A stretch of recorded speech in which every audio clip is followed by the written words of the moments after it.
BXB. It's in the game!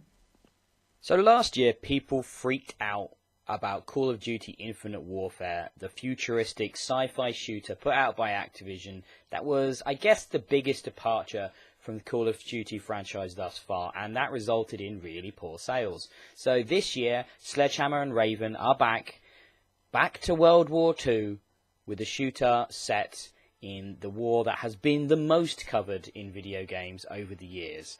And I can't say I was super excited to go back to it, but I was curious to see what modern development could bring to a shooter, to a first-person shooter set back in World War II. Obviously, where the Call of Duty franchise began before it went modern, and that that sparked off the huge popularity of this annually released first-person shooter experience. And as always, we have the three modern tenets of a Call of Duty game. We have the single-player campaign, we have the multiplayer suite, and we have the horde mode cooperative type experience, and in this case it's the zombies mode once again for the umpteenth time. So I'm going to tackle each bit individually. So look, first of all, we're obviously looking at the campaign. It's got some really nice CGI cutscenes that help make things, move the story along, introduce you to characters. However, I never felt particularly connected to these people. Obviously, a lot of focus is put on the player character and your best friend and your sergeant and lieutenant as the story moves along. I don't want to spoil it, but it is quite cookie cutter. It's quite on the nose. It's not. It feels kind of almost like placeholdery, like they were going to work on a better idea, but maybe didn't have the time. It's perfectly fine, but it brings nothing new to the experience or to World War II. It's retreading the same beats we've seen many, many times before, including a game that starts with a Normandy landing. And I'll be honest with you, it didn't blow me away. Obviously there's a lot of explosions going on, but I was really underwhelmed with how the game looked, sounded, the animations, the physics. Everything felt very old to me. It felt very, not quite last gen, but say early this generation. When you compare this game to Battlefield 1, and I know some people would argue that this is a very different shooter, however, it's the closest analog. It's a historically set first-person shooter, and Battlefield 1, using the DICE engine, looks absolutely stunning. The graphics, the physics, the particle effects, the lighting, everything about it is absolutely mind-blowing, and this is fine. Call of Duty is fine, World War II here. It's absolutely serviceable. However, I've thankfully got hands on now with my Xbox One X, and I've been able to really look at this game in comparison to what it looks like on a regular 1080p set with no HDR or 4K compared to a set with HDR and 4K. And it's just a night and day. This game just comes alive on the One X. It absolutely does. It loads quicker, it plays better, it plays a bit smoother, the frame rate is definitely improved and more consistent, and the graphics pop like nothing I've seen before in a shooter. The visuals are stunning, the lighting effects are amazing, and the resolution is brilliant as well. So it's a real shame that the regular version of the game falls down, whereas, the experience on the X is just transformative. It's absolutely stunning, and that's slightly worrying, I suppose. I'm not talking about the gameplay too much, because let's be honest, this is a campaign in a Call of Duty game. It's nowhere near as inventive as the way Infinite Warfare did things. It's incredibly linear. It has set pieces that you would expect, the bit when you're on the gun, the bit when you're sniping, the bit when you're doing this or that, when you drive the tank. It's really predictable, it's really cliche, it's by the numbers, it's rote. It's fine, but it looks great on that Xbox One X, and it really blew me away. And if you're in the mood for a World War II shooter, maybe it's been a while since you played one, or maybe, let's be honest, you've never played one because it's been a while since they made them and you might be new to first-person shooters, then it's definitely worth checking out.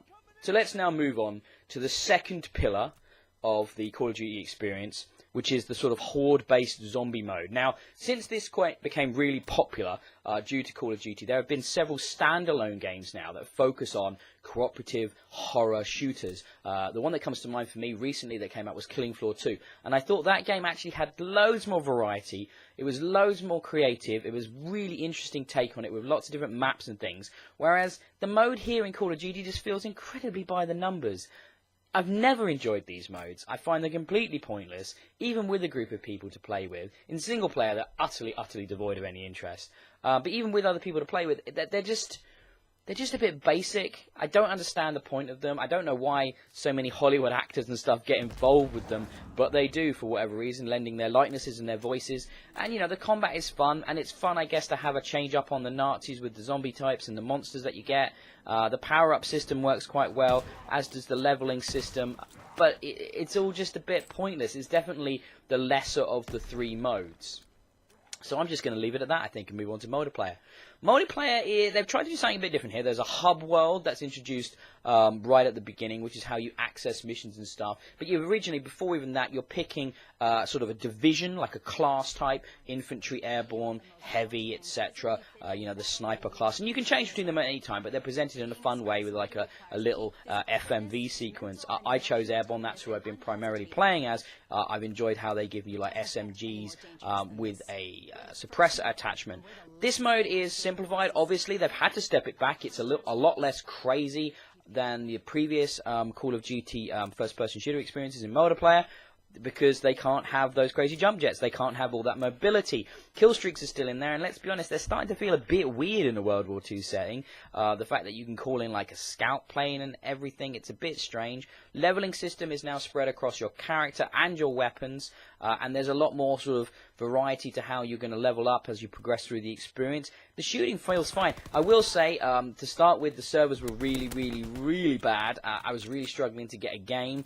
They've sort of stabilized them, but what it's done is that hub world I was mentioning before is very empty, because the only way they can make it consistently sort of work is to remove that player interaction from the hub sort of situation. So that's a bit strange. You've got this big open area to walk around with nobody else in it except yourself. I'm sure as the server problems are nailed down, that will get filled in and stuff like that. So you take missions there. It's all stuff you've seen before, like bounties almost that you take in, like directives and stuff that you take forward into your multiplayer experiences. You've got microtransactions in there with supply drops that come down based on sort of things you can achieve, and they're going to be supported with microtransactions very shortly. That's getting introduced in the next patch within the next week or so, which isn't a surprise to anybody, and that's fine. The maps are well designed. It's a Call of Duty first-person shooter, though. It doesn't really do anything different. In many ways, it feels like a step back, but going back to that simplicity, I think it plays great. It plays well. It's fine. It's fun. It takes a little bit of getting used to and getting your head back into the swing of things, but once you kind of,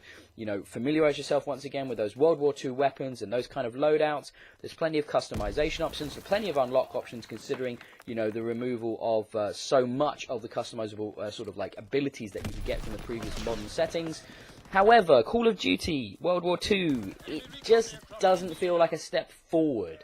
It feels like fan service because people complained and shouted about how they didn't like the setting. So it feels very much like they moved backwards in a hope of recapturing the popularity of the franchise, but not really moving it forward in any particularly interesting or engaging ways. It's a perfectly fine shooter that looks absolutely amazing on the One X. However, I can't really give it more than 3 out of 5 stars. BXB. It's in the game.